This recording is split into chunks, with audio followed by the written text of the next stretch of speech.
ओम नमो भगवते वासुदेवाय नमो नमः। जय श्री कृष्णा।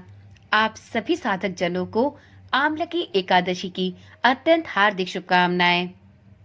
मित्रों, सभी एकादशियों में आमलकी एकादशी को सर्वोत्तम स्थान पर रखा गया है। आमलकी एकादशी को कुछ लोग आंवला एकादशी या आमले 11 भी कहते हैं। इसे रंगभरी एकादशी के नाम से भी जाना जाता है।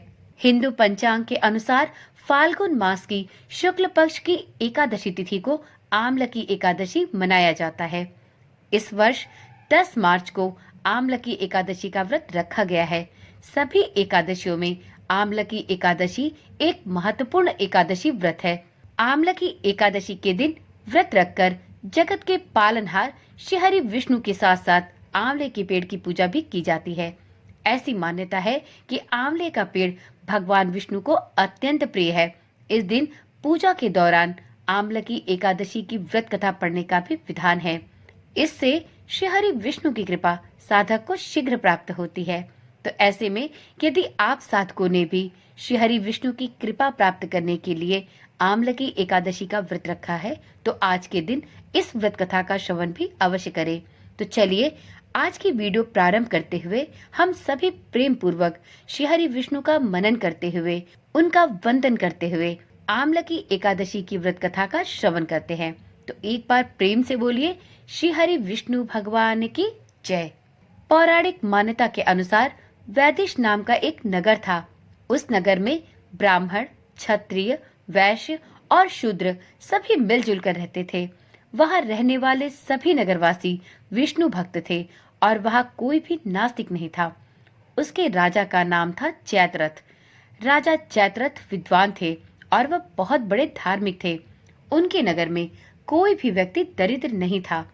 नगर में रहने वाला प्रत्येक प्राणी एकादशी का व्रत करता था। एक बार फाल्गुन महीने में आमलकी एकादशी आई। सभी नगरवासियों और राजा ने यह व्रत बड़े ही श्रद्धा से किया और मंदिर में जाकर आंवले की पूजा भी की और वहीं पर रात्रि जागरण किया। तभी रात्रि के समय वहां एक बहेलिया आया जो कि घोर पापी था, लेकिन उसे भूख और प्यास बड़े जोर से लगी थी। इसलिए वह मंदिर के कोने में बैठकर जागरण को देखने लगा और विष्णु भगवान एवं एकादशी महात्मा की कथा भी सुनने लगा। इस तरह पूरी रात बीत गई। नगर वासियों के साथ बहेलिया भी पूरी रात जागरण करता रहा। सुबह होने पर सभी नगरवासी अपने अपने घर को चले गए। बहेलिया भी घर जाकर भोजन करने लगा, लेकिन कुछ समय के बाद बहेलिया की मौत हो गई। हालांकि उसने आमलकी एकादशी व्रत कथा सुनी थी और रात्रि जागरण भी किया था, इसलिए उसका जन्म राजा विदुरथ के घर में हुआ। राजा ने उसका नाम वसुरथ रखा। बड़ा होकर वह नगर का राजा बना। एक दिन वह शिकार पर निकला, लेकिन बीच में ही मार्ग भूल गया। मार्ग भूल जाने के कारण वह एक पेड़ के नीचे सो गया। थोड़ी देर बाद वहां पर एक मलिच्छ आ गया और राजा को अकेला देखकर उन्हें मारने की योजना बनाने लगा। उसने कहा कि इसी राजा के कारण उसे देश निकाला दिया गया, इसलिए मुझे इसे मार देना चाहिए। इस बात से अनजान राजा सोता रहा। मलिच्छों के एक पूरे समूह ने राजा पर अब हथियार फेंकना शुरू कर दिया, लेकिन उनके शस्त्र राजा पर फूल बनकर गिरने लगे। कुछ देर के बाद सभी मलिच्छ जमीन पर मृत पड़े थे।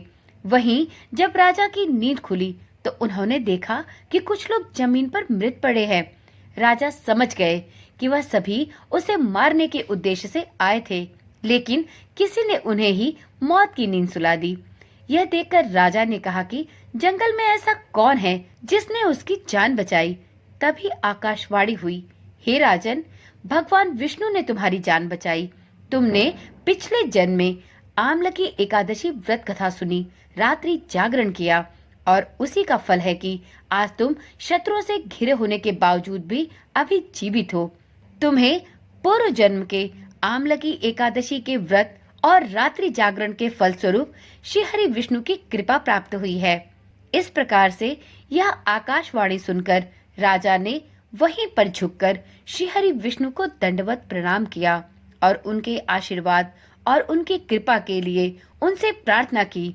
इसके पश्चात राजा अपने नगर को प्रसन्नता पूर्वक लौट आया और सुखी पूर्वक राज करने लगा और धर्म कर्म के कार्य में भी लगा रहा।